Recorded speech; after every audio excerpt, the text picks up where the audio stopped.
très très bonne sur le moment, si c'est contraire à la parole de Dieu, ne la recevez pas sous aucune considération.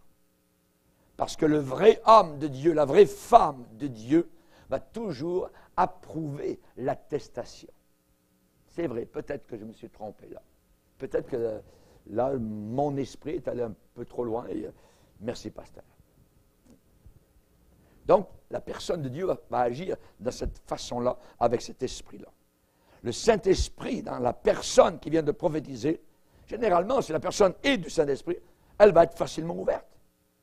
Elle va dire, oui, est-ce qu'il y a quelque chose? La personne va s'empresser de dire qu'elle est imparfaite dans sa chair, qu'elle n'est pas infaillible et que peut-être elle a fait une erreur. Voyez? Pourquoi? Parce que la Bible dit que nous connaissons en partie et nous prophétisons en partie. En partie. Voyez? Donc, ne méprisons pas, n'évitons pas cette merveilleuse opération du Saint-Esprit, mais soyons, un peu comme Jésus a dit, rusés comme des serpents. Faites attention. Voyez? On écoute bien, on est sage, on est humble, voyez. Vous savez que dans l'Église du Seigneur, nous avons aussi nos papes et nos papesses. Hein? Et nous devons faire attention à ces gens-là. Ils sont infaillibles, voyez. Et Dieu qui m'a parlé, voyez.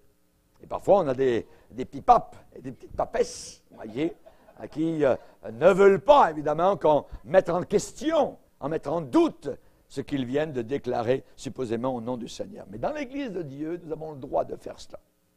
Donc, n'acceptons pas tous les messages comme si c'était la Bible. Vous voyez? Comme si c'était la parole de Dieu infaillible. Non, non, non, non, non. Vous voyez? Souvent, la personne va dire, ainsi par l'Éternel, blablabla, blablabla. Vous voyez? Attention. Il y a des prophéties qui disent, vous êtes mes petits-enfants, je vous aime tous, louez-moi, adorez-moi. J'ai entendu ça des milliers de fois. Voyez.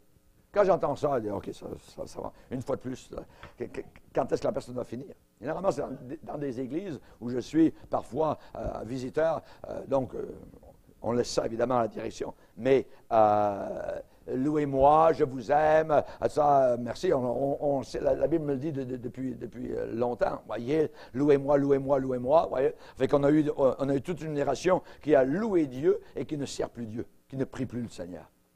On est capable de louer Dieu, un Dieu qu'on ne prie plus. Louez-moi, louez-moi. Ben oui, certains, il faut louer le Seigneur. Je le loue et je vais prêcher sur de louer le Seigneur. Mais quand ça vient par des prophéties et que ça vient régulièrement, quand vous avez ça à tout le temps, voyez, ça ne va pas très loin. Pourquoi? Parce que la prophétie est toujours à la hauteur de la profondeur, de la spiritualité de la personne. Toujours à la hauteur de la profondeur de la spiritualité. Et quand vous avez des gens qui prophétisent ainsi par l'Éternel, ou tout ça, des fois vous entendez des personnes, elles vont faire un bout de phrase, puis on ne sait plus si tout d'un coup c'est Dieu qui parle, ensuite c'est la personne qui parle, ensuite c'est de nouveau, c'est un brouhaha complet. Voyez? Non, soyons, je dirais, concis. Si on a, Dieu ne nous donne pas les mots dans une prophétie, il nous donne la pensée. La pensée nous vient et on donne la pensée dans nos propres mots. Dans nos propres mots, voyez?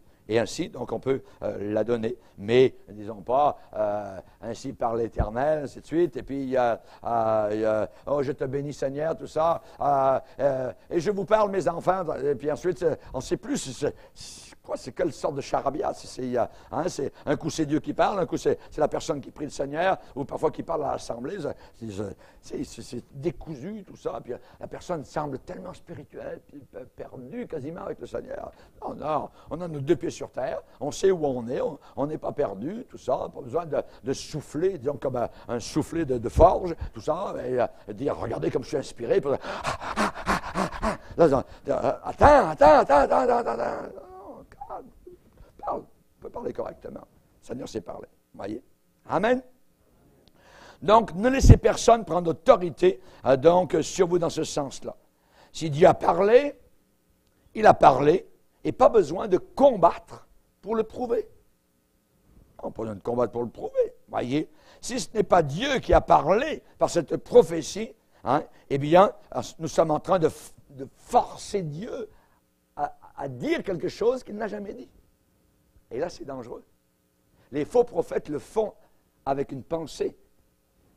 Quelqu'un qui prophétise et qui, parfois, ne veut pas veut se lancer dans le domaine de la prophétie, à prier pour avoir le don d'interprétation, on peut comprendre qu'il peut y avoir parfois certaines erreurs. Mais donc, cherchons toujours à glorifier Dieu et dans un esprit d'humilité, marchons vers la perfection. Ne méprisons pas la prophétie, ne l'ignorons pas, ne l'évitons pas, mais jouissons évidemment de la bénédiction que le Seigneur nous a accordée. Ça se termine toujours par l'édification, l'exhortation et la consolation. Amen. Toujours pour encourager, pour consoler, jamais la condamnation. Amen.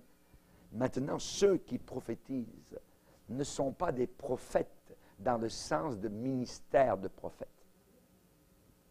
Ce sont des chrétiens utilisés par Dieu pour prophétiser. Un ministère de prophète, c'est autre chose. Et beaucoup de gens confondent, évidemment, le ministère avec le don. Il y a le ministère de prophète. Le ministère, un prophète, c'est un prédicateur de la parole de Dieu.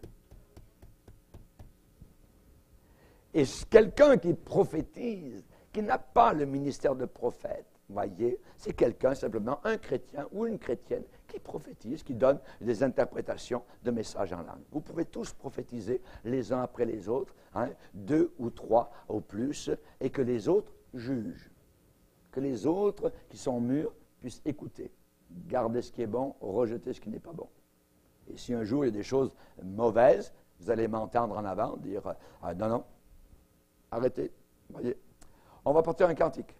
Voyez, on va louer le Seigneur parce que la personne n'est pas dans l'ordre. Et après la réunion, je peux la rencontrer et lui parler plus exactement, donc par rapport à ce qui vient d'être dit. Mais c'est un don puissant, un don merveilleux. Il faut prier, il faut avoir une vie de prière avec le Seigneur et il faut le demander à Dieu. Amen.